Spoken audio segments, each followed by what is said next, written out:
시선을 끄는 화려함과 편리함 속에서 사람들을 제 세계로 유혹하는 카지노에는 세 가지가 없다고 합니다. 시계, 거울, 유리창입니다. 시계가 없는 이유는 시계를 보지 못하므로 시간에 대한 생각을 없애기 위해서입니다. 거울이 없는 이유는 도박을 하는 자신들의 추한 모습을 보지 못하게 하기 위해서입니다. 또한 유리창이 없는 이유는 뭔가에 열중하던 사람도 유리창을 통하여 밖을 보게 되면 열중하던 일에서 손을 놓을 수 있기에 그들이 오직 도박에 빠지게 하기 위해서라고 합니다. 결국 가진 것을 모두 잃게 만들고 중독자로 만들어 그들의 삶을 원래 하나님이 만드신 삶이 아닌 파괴되고 피폐된 삶으로 그들을 추락시킵니다. 하나님께서는 우리를 하나님의 형상대로 만드시고 우리가 행복하고 축복된 삶을 살기 원하셨습니다.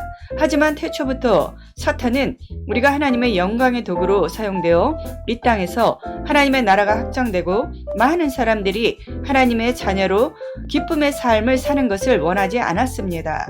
하나님의 나라가 이 땅에 세워지는 것을 막고 사람들이 축복된 삶을 살지 못하게 유혹하며 넘어뜨립니다.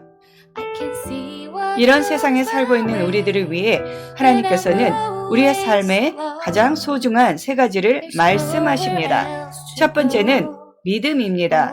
히브리서 11장 6절 말씀에 믿음이 없이는 하나님을 기쁘시게 하지 못하나니 하나님께 나아가는 자는 반드시 그가 계신 것과 또한 그가 자기를 찾는 자들에게 상 주시는 이심을 믿어야 할지니라 라고 말씀합니다. 우리가 이 험한 세상에서 신앙생활을 할 수 있는 이유는 하나님은 우리의 눈에 보이시지 않지만 하나님께서 우리를 지켜주시고 보호하여 주시사 다윗의 고백처럼 우리의 목자가 되신다는 믿음이 있기 때문입니다. 우리는 믿음의 눈을 들어 하나님을 바라보며 믿음의 주요 우리를 온전케 하시는 하나님의 은혜로 살아갈 수 있는 것입니다. 두 번째는 소망입니다. 시편 62편 5절에 나의 영혼아 잠잠히 하나님만 바라라 물은 나의 소망이 그로부터 나오는 도다라고 말씀합니다. 이 시편 말씀은 다윗이 압살롬의 반역으로 쫓겨나 절망 중에 지은 시라고 합니다. 압살롬은 다윗이 사랑하는 아들입니다. 압살롬은 천륜을 저버리는 일을 합니다. 그런 아들의 반역으로 도망자의 신사가 된 다윗의 마음은 하늘이 무너져 내리는 것 같은 심정이었을 것입니다. 인간의 계획과 노력들이 얼마나 무의미한지를 처절하게 깨닫고 자신의 모든 생각과 노력을 내려놓고 오직 모든 것을 하나님께 맡깁니다. 가장 위기의 순간에 요동하지 않고 잠잠히 소망의 근원이 되시는 하나님을 바라볼 때 하나님의 놀라운 은총을 입을 수 있음을 고백합니다. 세 번째는 사랑입니다.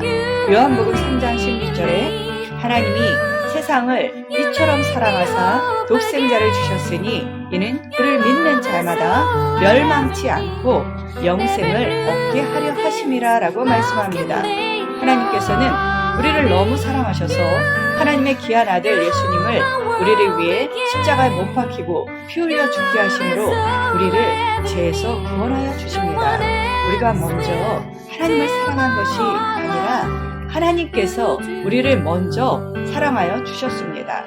우리 삶의 가장 소중한 세 가지인 믿음, 소망, 사랑은 모두 하늘로부터 우리에게 부어지는 것입니다. 믿음도 하나님이 주셔야 하고 소망도 하나님으로부터 부어져야 합니다.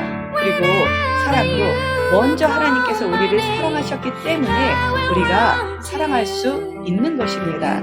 하나님께서는 믿음과 소망과 사랑은 항상 있을 것인데 그 중에 제일은 사랑이라고 말씀하십니다. 하나님은 우리를 사랑하사 우리에게 믿음을 주시고 소망을 갖고 이 땅에서 살아갈 수 있도록 우리를 크신 사랑으로 품어주십니다.